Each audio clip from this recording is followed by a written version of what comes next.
Good evening. Kumusta po sa inyo, Ma'am Graciela? Okay naman.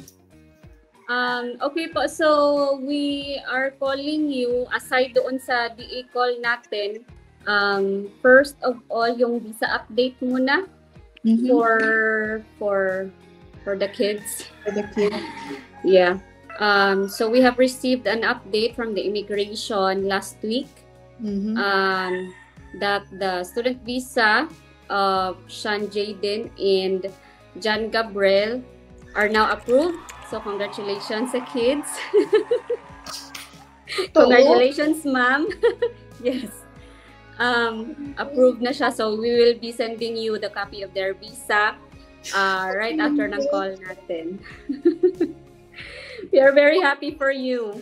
Ayan, siguro overwhelmed pa, ma'am. But it's very nice to hear na finally magkikita na kayo. 5 years, ang tagal din. Bakit ganun katagal, ma'am? Anong nangyari?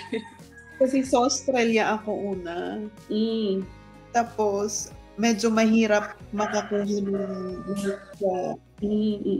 work visa sa Australia. Since naka-student visa kami ng Australia, na-tsempohan namin yung COVID. Naka-full-time work kami.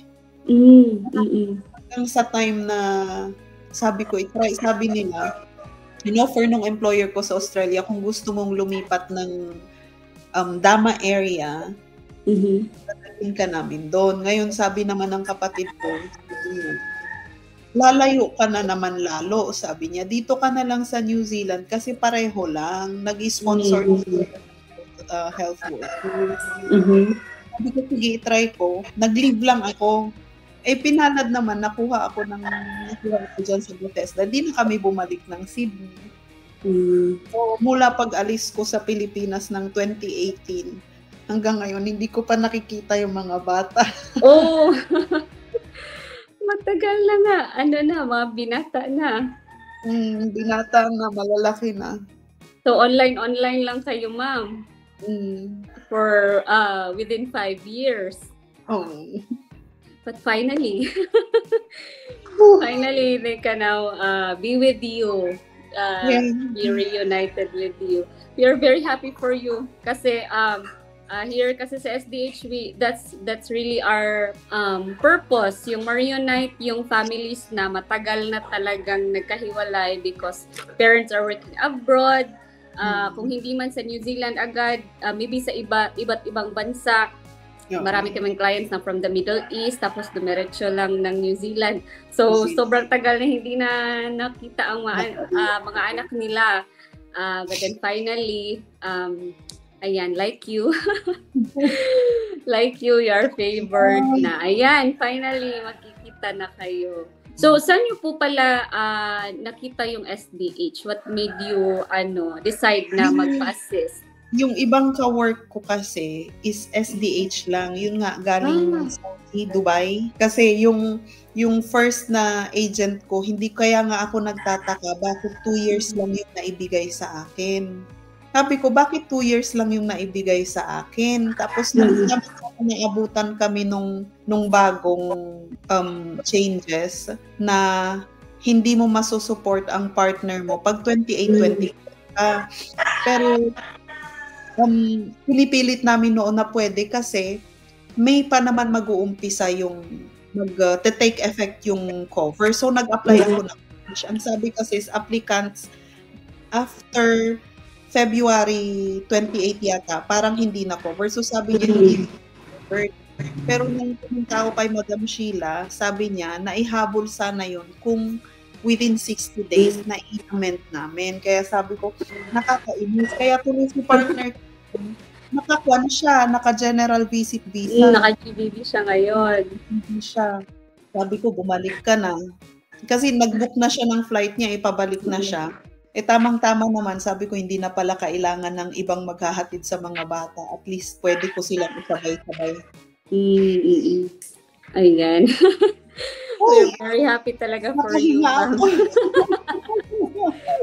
So, if meron kayong message for SDH, sa mga nag-asikaso nag-assist sa inyo for preparing your documents, pati na din sa advice ng aming advisor. Ano po magiging message ninyo sa kanila? Wala, siguro trust lang talaga. Kasi wala namang, kasi kung sa akin, may mga nagsasabi kasi na bakit hindi ka mag-self-file, mas mura. Pero syempre, pag nandito ka na sa sitwasyon na ganito, hindi mo na maaasikaso yun eh. Work home, ang gusto mo na lang magpahinga, isipin mo pa ba? Pag meron kasing tumutulong sa'yo, may guidance.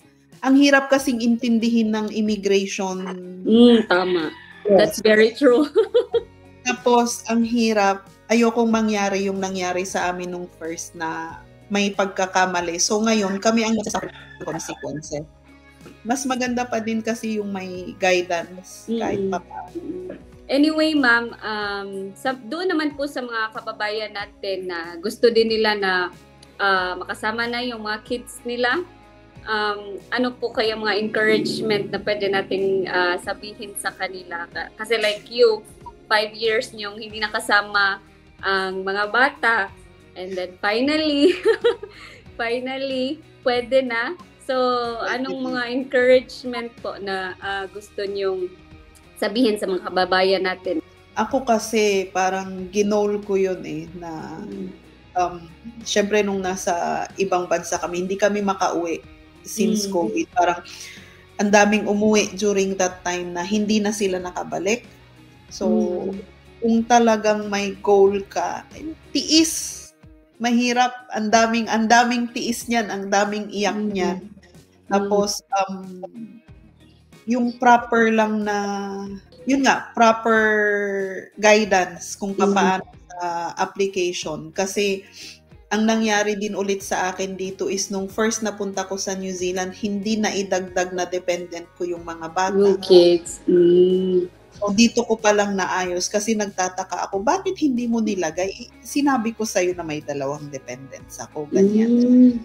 Kailangan talaga natin ng konting mag-guide sa atin kasi kung sasarilinin natin o kaya kung sino-sino lang dyan, wala.